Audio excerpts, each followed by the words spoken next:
नमस्कार दोस्तों, बहुत स्वागत है आप सभी का वीके न्यूज़ पर। मैं हूं आपके साथ चेतन पाठक। कर्नाटक में अगले साल विधानसभा चुनाव होने हैं और इससे पहले अब राज्य में एक नया विवाद खड़ा होता हुआ नजर आ रहा है। इससे पहले जो है वो बुरखे और हिजाब को लेकर यहां पर विवाद खड़ा हुआ था, लेकिन अब जो विवाद है उसके बाद राज्य में सियासी पारा एक बार फिर गर्म होता हुआ दिखाई दे रहा है। दरअसल यहां से बीजेपी सांसद प्रताप सिम्हा ने एक बयान दिया है और उन्होंने कहा है कि मैसूर बस स्टैंड को वो बुलडोजर से गिरवा देंगे, यानी कि विधानसभा चुनाव से पहले अब यहां बुलडोजर की एंट्री भी हो चुकी है। दरअसल ऐसा क्यों कहा है वो भी आपको बताएंगे, लेकिन उससे पहले आपको यह बता दें कि उन्होंने कहा है कि अगर उन्होंने इंजीनियर से कह दिया है कि वो 2-3 दिन में ये जो बस स्टैंड है उसको गिरा दें। अगर वो ऐसा नहीं करते हैं तो वो खुद एक बुलडोजर लाएंगे और इसे पूरी तरह ध्वस्त कर देंगे। आपको बता दें कि मैसूर ऊटी रोड पर ये जो बस स्टैंड है वो स्थित है और यहाँ पर ये जो इसकी आकृति है वो पूरी तरह मस्जिद की तरह दिखाई देती है। अब इसी को लेकर ये विवाद खड़ा हो गया है।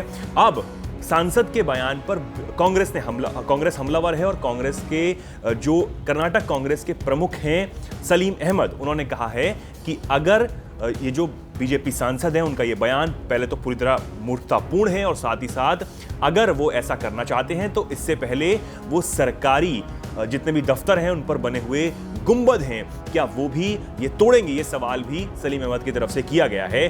अब आपको बताते हैं कि जो प्रताप सिम्हा है उन्होंने ये विवाद आखिर क्यों खड़ा किया है और ये नए विवाद को क्यों हवा दी है। उन्होंने कहा है कि 2-3 दिन में इंजीनियर को कह दिया गया है कि ये जो मस्जिद है उसको गिरा दिया जाए, जो बस स्टैंड है उसको गिरा दिया जाए, और उन्होंने साथ ये भी कहा है अगर ऐसा नहीं होता है तो वो 2-3 दिन बाद खुद जेसीबी लेकर पहुंचेंगे और उसे गिरा देंगे। उन्होंने ये भी कहा कि मैंने इसको सोशल मीडिया पर देखा था और इसे देखने के बाद ये साफ महसूस होता है कि ये सिर्फ और सिर्फ मस्जिद है, क्योंकि इसमें एक बड़ा गुंबद है और साथ ही साथ उसके बगल में एक छोटा गुंबद भी बना हुआ है। तो उन्होंने अब इस बस स्टैंड को मस्जिद बता दिया है और अब इसके बाद ये जो सियासत, जो राजनीति है यहाँ पर, वो भी इस राज्य में एक बार फिर गर्माती चली जा रही है। अब देखने वाली बात ये होगी कि अब बीजेपी सांसद के इस बयान पर और इस हमले पर ओवैसी का क्या बयान सामने आता है, क्योंकि अमूमन ऐसे मुद्दों पर